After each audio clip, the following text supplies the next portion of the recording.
warahmatullahi wabarakatuh. Perkenalkan, nama saya Oga Didiara Manurfianto dari kelas 10 IPA 5. Di sini saya akan menerangkan ancaman terhadap negara dalam bingkai Bhinneka Tunggal Ika. Yang pertama, ancaman di bidang ideologi. Contoh ancaman di bidang ideologi adalah dengan adanya golongan-golongan tertentu yang menginginkan mengganti Pancasila sebagai ideologi negara Indonesia. Adapun ancaman dalam bidang ideologi sebagai berikut.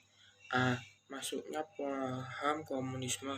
Paham komunisme merupakan suatu paham atau ideologi yang dianut oleh sebuah negara.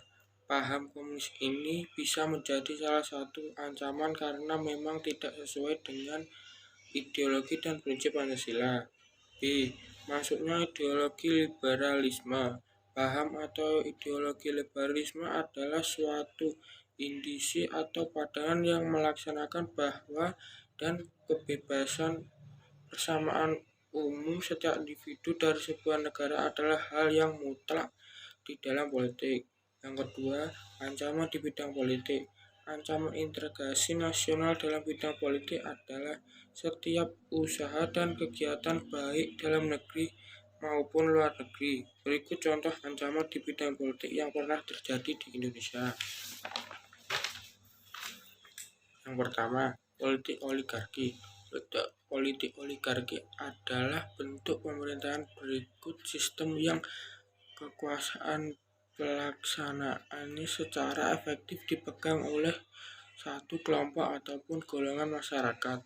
Yang kedua, penyerangan batas wilayah negara adalah kasus Ambolot. Ambolot adalah blok yang terletak di Laut Sulawesi dan Selat Makassar di dekat perpanjangan perbatasan darat antara sebuah Malaysia dan Kalimantan Timur.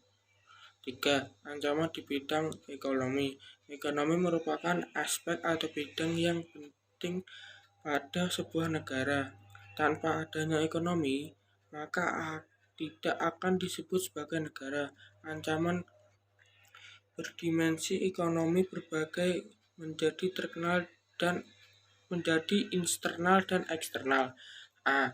Ancaman dari internal dapat berupa inflasi, pengangguran, dan lain-lain.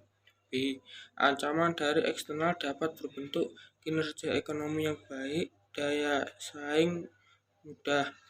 Yang keempat, ancaman di bidang sosial budaya. Ancaman di bidang sosial budaya erat kaitannya dengan kebisingan atau kebodohan dan kebosanan nilai-nilai norma di masyarakat. Berikut beberapa ancaman dalam bidang sosial budaya. A. Munculnya gaya hidup konsumtif. B. Munculnya sifat hindarisme. C. Munculnya sifat individualisme.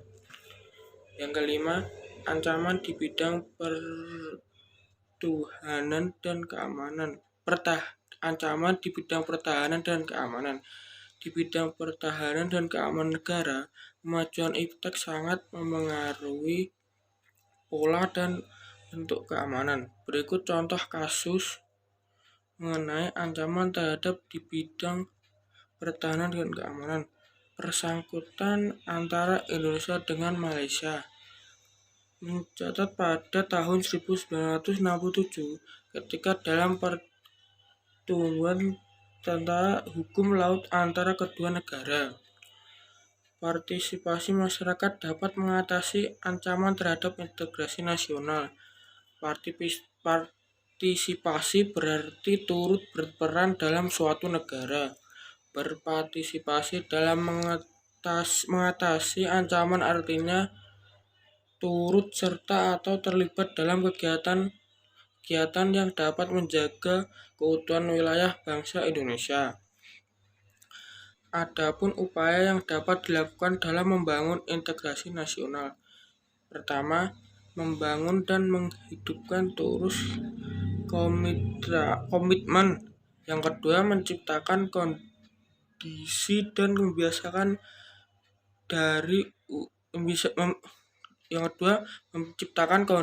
membiasakan diri untuk selalu membangun konsensus. Berikut penjelasan saya tentang Ancaman terhadap negara dalam Bhinneka Tunggal Ika.